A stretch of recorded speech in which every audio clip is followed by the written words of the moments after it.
आज हम social media के माध्यम से एक ऐसे प्रदेश में चलते हैं जहां नारायणा गुरु जन्मे। केरल भारत का एकमात्र प्रदेश, पूर्ण साक्षर प्रदेश केरल। केरल में आज जैसी स्थिति है वैसी 161 साल पहले स्थिति नहीं थी। 161 साल पहले नारायणा गुरु का जन्म 26 अगस्त को हुआ। उस समय केरल की स्थिति इतनी बुरी थी कि सोच कर भी दिल दहल जाता है। छुआछूत, ऊंच नीच, अमानवीयता, पाखंड, कुरीतियां इस हद तक फैली हुई थी कि उसे उखाड़ कर फेंकना किसी के बस की बात नहीं थी।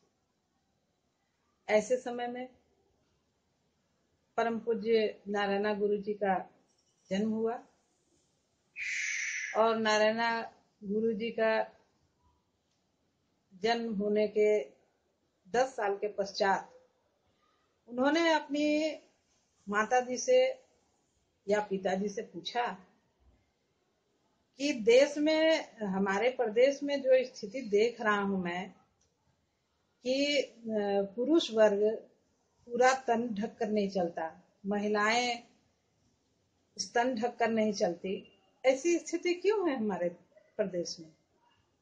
ये नारायणा गुरु के बाल मन में ये बात उठी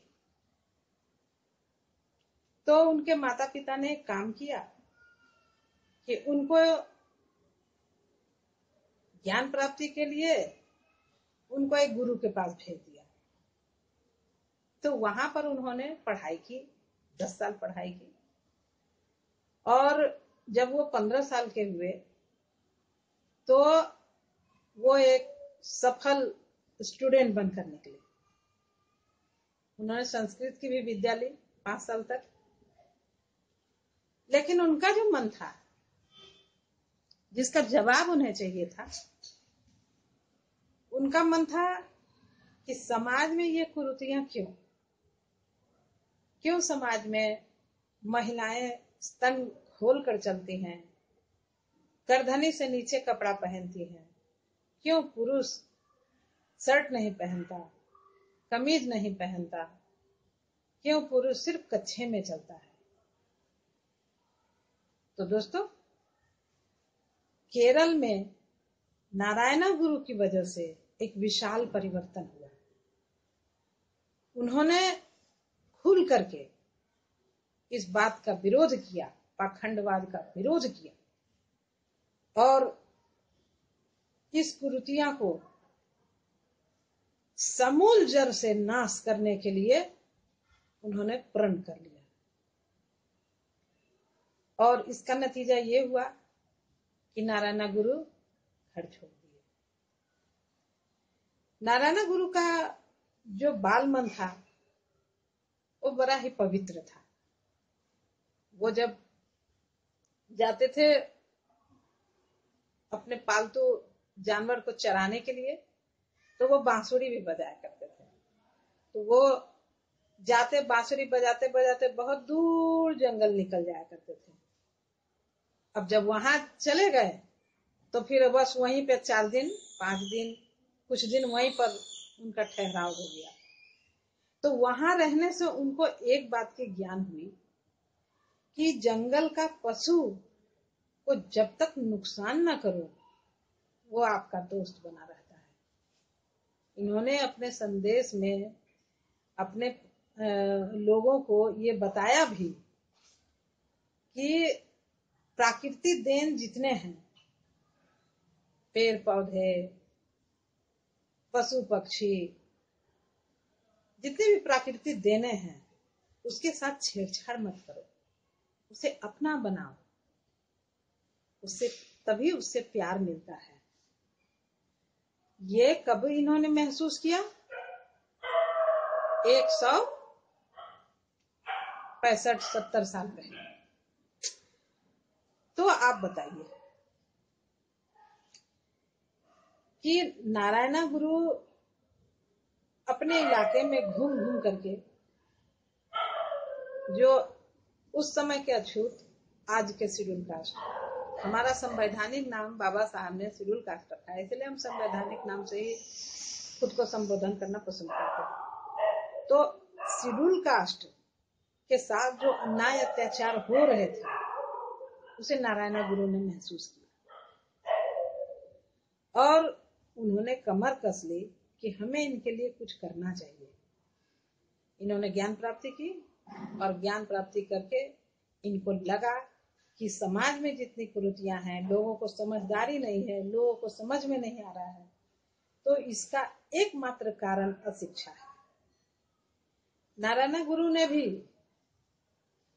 राष्ट्रपिता फूले के दृष्टिकोण से अगर देखा जाए तो नारायणा गुरु ने भी शिक्षा पर ही बल दिया। नारायणा गुरु ने भी कहा कि हमारे लोगों को शिक्षित होना जरूरी है।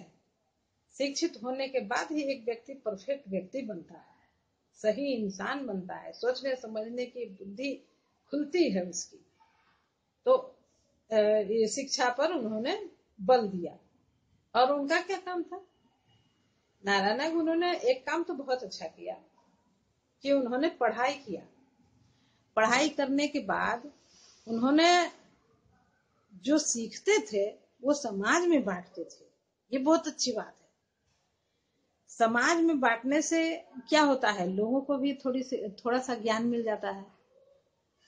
तो नारायणा गुरु से लोगों ने सीखा और सीख करके उनके साथ चलने के लिए संघर्ष भी किया। आज जो उन्होंने क्रांतिक कदम उठाए हैं, तो मुझे नहीं लगता है कि केरल के पूर्ण साक्षर होने में नारायणा गुरु का हाथ नहीं होगा।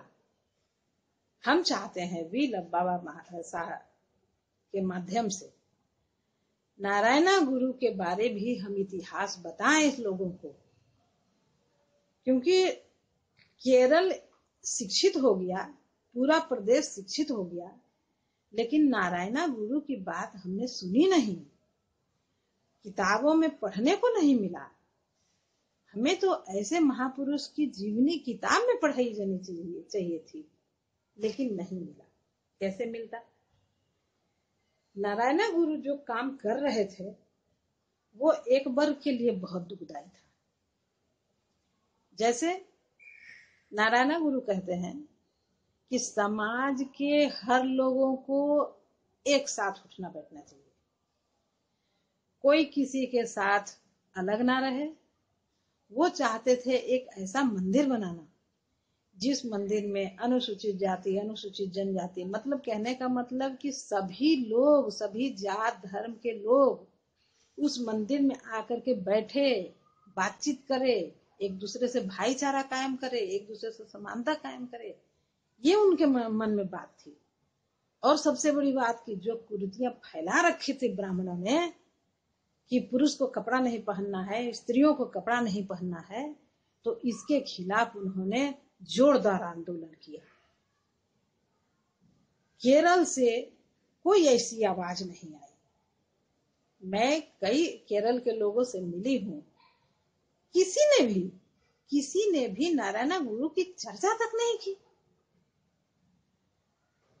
राज्य सरकार का फर्ज होता है कि हमारे प्रदेश में जितने महापुरुष हुए हैं उनकी जीवनी को पढ़ाने के लिए स्कूलों में व्यवस्था की जाए।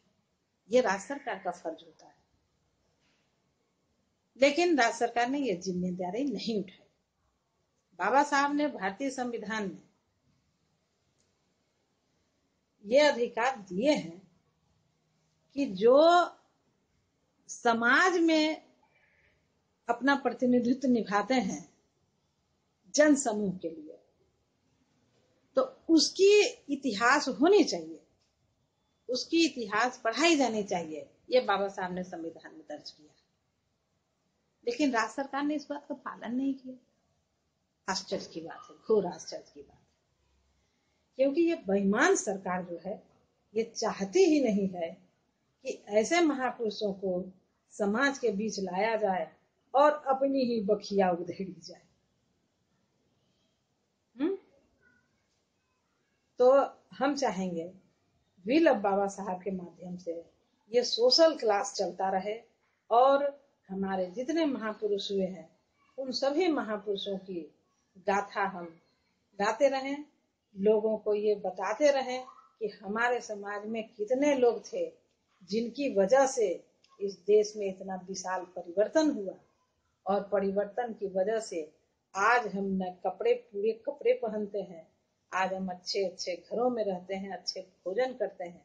तो ये किसी भगवान का देन नहीं, ये हमारे उन महापुरुषों, नारायण गुरु जैसे महापुरुष, बाबा साहब जैसे, तथागत बुद्ध जैसे, पेरियार जैसे महापुरुषों की बदौलत आज हम इज्जत की जिंदगी जी रहे हैं। मैं चाहूंगी अगर मेरी ये आवाज केरल तक पहुंच रही है तो जरूर नारायण गुरु के बारे में केरल में के विधानसभाओं में ये आवाज उठनी चाहिए कि नारायण गुरु के बारे में वहां के स्कूलों में पढ़ाई जाए, नारायण गुरु की इतिहास पढ़ाई जाए और भारतवर्ष में भी ऐसी सिस्टम लागू की जाए कि हर प्रदेश के लोगों को, हर प्रदेश के लोगों को, उसके लिए नागरिकों को उसके महापुरुषों का इतिहास पढ़ाया जाए और खास करके भारतीय संविधान को भी पढ़ाए जाने की व्यवस्था की जाए। कारण है कि भारतीय संविधान, नारायण गुरु ने जो संघर्ष किया, महिलाओं को कपड़े पहनने का संघर्ष, पुरुषों को पूरे कपड़े पहनने का संघर्ष। आप देखिए नारायण गुरु की तस्वीर देखिए जरा, नारायण गुरु की तस्वीर देखिए, उनका पूरा स्तन ढका हुआ है। तो वो यही चाहते थे कि हमारा समाज पूरा तन ढक के चले। तो दोस्तों, हम नारायण गुरु के सपने को अपना सपना समझ करके, नारायण गुरु हमारे महापुरुष, हमारे पूर्वज हैं, हम इनको नमन करते हैं और इनके क्रांति कदम की कद्र करते हुए हम इनकी पूजा, हम इनकी वंदन करते हैं और आगे लोगों के बीच में भी इनकी वंदन हो, ऐसी हम उम्मीद करते हुए सोशल मीडिया क्लास से विदा लेती हूँ। जय भीम, जय नारायण गुरु, जय तथागत।